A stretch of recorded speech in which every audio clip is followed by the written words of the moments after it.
nguhaye ikaze wowe ufashe umwanya kugira ngo ukurikire umuyoboro wa YouTube wa Wideland TV. Ntabwo wayobye, wagize neza kuba ufunguye uyu muyoboro cyangwa se ufunguye iyi video. Ngiye kuguhereza amagambo y'ubumenyi ndetse azakugirira umumaro ku buryo utazicuza umwanya wawe wafashe ufungura iyi video uyitaho umwanya wawe uyireba. Ngiye kukubwira amagambo cyangwa se ngiye kugaruka ku jambo ndagukunda. Ngiye kukubwira umuntu ukwiye kuzirinda kuba wayabwira cyangwa se abantu ukwiriye kuzirinda kuba wayabwira, ndetse niba warigeze unayababwira ukwiriye kuba wahagarika kuba wayababwira kugira ngo ubuzima bwawe butazakomeza kubaho butanezerewe cyangwa se umutima wawe utazakomeza kubaho utanezerewe kubera yuko abo bantu wakomeje kubereka urukundo rwawe, ariko mu by'ukuri urukundo rwawe bikaba bisa naho waruhaye cyangwa se uwo wahaye amata ashaka ko yakwimya amatwi, cyangwa se uwo wagiriye neza akwituye nabi. Mu by'ukuri rero kuba wafashe umwanya ukafungura iyi video ntago yibeshye, kuko ibyo ngiye kuguhereza bizakugira umumaro. We upfa kuba unkurikira ukaza kurangiza iyi video. Uduce dutatu ngiye kuba nakugarukiraho kuri iyi topic, ndabizi neza ko turi buze kuba twakubaka. So niba uri mushya rero kuri iyi channel, kora subscribe ndetse ntuze kwibagirwa kuba wakora like. By'ukuri rero ijambo ndagukunda ni ijambo rikomeye cyane, kandi ni ijambo udakwiriye kuba wapfa kubwira umuntu wese wari we wese ubonetse, cyangwa se umuntu ngo ube warimubwira utari ijambo wabanje gutekerezaho, kandi koko ngo urimubwire utazi neza kuko ko umufite ku mutima. Kandi ni ijambo wakagombye kubwira umuntu uzi neza ko ari buryakire neza, ndetse nawe akaba yanakubwira yuko cyangwa se wasobanukirwa neza yuko akakuri ku mutima nawe kamuri ku mutima uko bimeze, kuko buriya byaba byiza ukunda nawe aba yaruko nawe agukunda nk'uko umukunda. Byaba byiza akaba yanabagukunda kurusha uko we umukunda, kuko nibyo byarushaho kubaka no kukunezeza, bikaba byanyura umutima wawe. So umuntu rero wa mbere na mbere ukwiye kuzirinda kuwabwira ijambo ndagukunda, ndetse niba warigeze unarimubwira ariko ugasanga ameze uko ngiye kukubwira, byaba byiza utongeye kuzarimubwira na rimwe, ukaba akazatahana iryo wigeze kumubwira ariko ntuzongeye kuba warimubwira. Umuntu wa mbere na mbere rero udakwiriye kuzigera ubwira ijambo ndagukunda ni umuntu utagira ikintu na kimwe yitaho. Mu by'ukuri umuntu utagira ikintu na kimwe yitaho, iyo umubwiye yuko umukunda yumva ko ari ibintu bisanzwe, kuko umuntu utagira ikintu yitaho afata ibintu byose nk'ibintu biri aho biciriritse. Kandi mu by'ukuri ijambo ndagukunda ni rimwe mu magambo ahatse andi yose, ndetse ari ijambo umuntu avuga yararimaranye igihe ku mutima.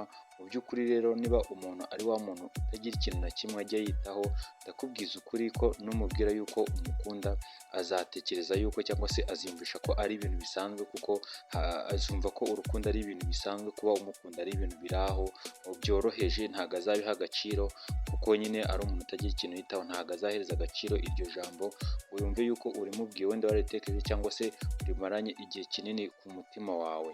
Mu by'ukuri rero niba warigeze unabwira iri jambo umuntu wenda utaramusobanukirwa neza, hanyuma ukaba waramaze gusobanukirwa neza ko ari umuntu utagira ikintu yitaho, no kugira ngo umutima wawe uzakomeze ushengurwe no kuba umukunda cyangwa se uhora umwibutsa yuko umukunda, ariko mu by'ukuri we atabyitaho. Kutabyitaho kwe bituruka kuba nyine muri kamere wari umuntu utagira ikintu yitaho. Mu by'ukuri icyiza ni uko wahagarikira ukomeza kuyamubwira, niyo wenda waba udafite ubundi buryo bwo kuba watandukana nawe, cyangwa se wenda mwamaze kwimarira umugore n'umugabo, cyangwa se nyine ntandi mahitamo ufite yuko wenda wumva ko wamukunze kuko bigoranye kuba watandukana nawe. Mu by'ukuri si byiza yuko wajya ukomeza guhora umwibutsa yuko umukunda, we atanatinyuka ngo abikubwire, cyangwa se ubona ko ari umuntu ubibwira ariko akabifata nk'ibintu biri aho byoroheje bidafite ireme. Mu by'ukuri rero iryo jambo ndagukunda bitewe n'uburemere rifite, ntabwo ukwiriye kuba waribwira umuntu utagira ikintu ajya yitaho. Iryo ni ijambo rya mbere.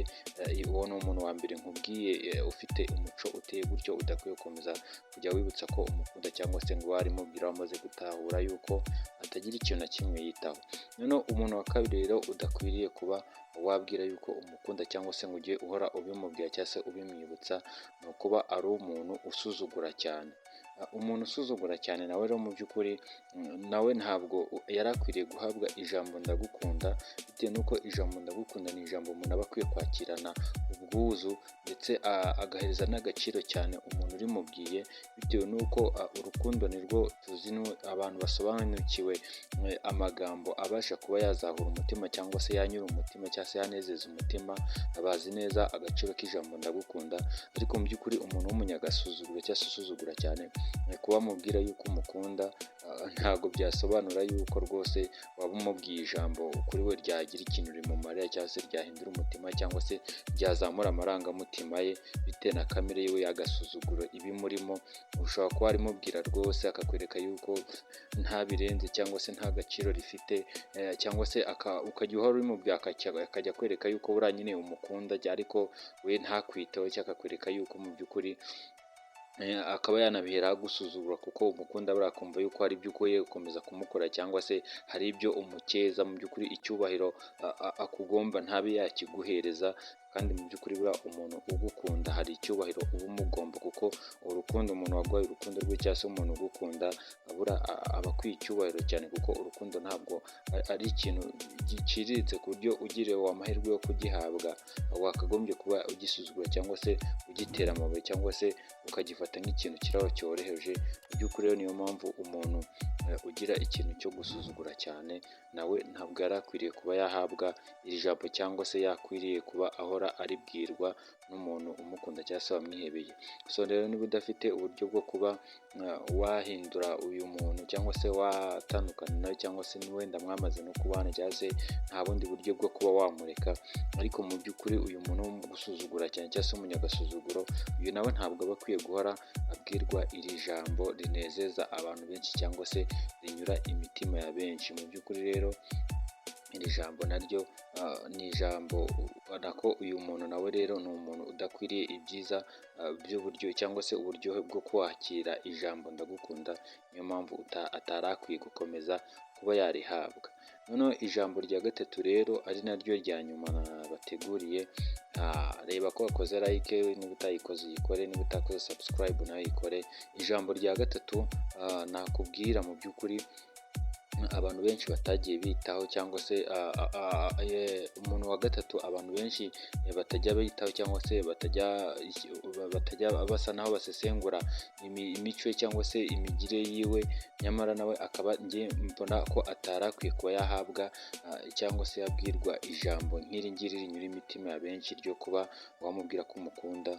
Ni umuntu w'indyarya, kuko buriya umuntu w'indyarya mu by'ukuri buriya bajya bavuga ngo aho kugira ngo ubane n'inshuti ikuryarya, afazare byaruta ukabana n'umwanzi wawe, uhore witeguye yuko isaha ku isaha azagutera ukaba uri umwiteguye, kuko buriya umuntu ukuryarya niwe muntu ushobora kuba yanakwica mu by'ukuri, cyangwa se akakugira nabi mu buryo bukomeye cyane, kandi we ntuzayigere utekereza cyangwa se ntuzasobanukirwe ko ari we wabikoze.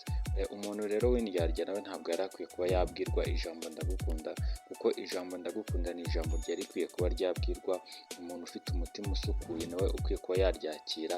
Kandi koko nimba atari n'indyarya, niba umubwiye ko umukunda, wenda we atanagukunda akaba yakubwiza ukuri akakubwira ati rwose urankunda koko, kandi koko warakoze kuba warankunze, ariko njye mbona ntahuza nawe, cyangwa se mbona njye wenda mfite undi, cyangwa se bimeze gutya na gutya, akakubwiza ukuri aho kugira ngo ukundane n'umuntu umuryarya cyangwa se umubeshya, byaruta ukamubwiza ukuri urukundo rwawe rwe, aho kugira ngo arufate arugushyireho cyangwa se arukwerekezo, ariko mu by'ukuri azi neza wenda yibwira ko nawe umukunda, ariko umuryarya cyangwa se umubeshya, mu by'ukuri waba umwangiriza umutima cyangwa se umurisha umutima.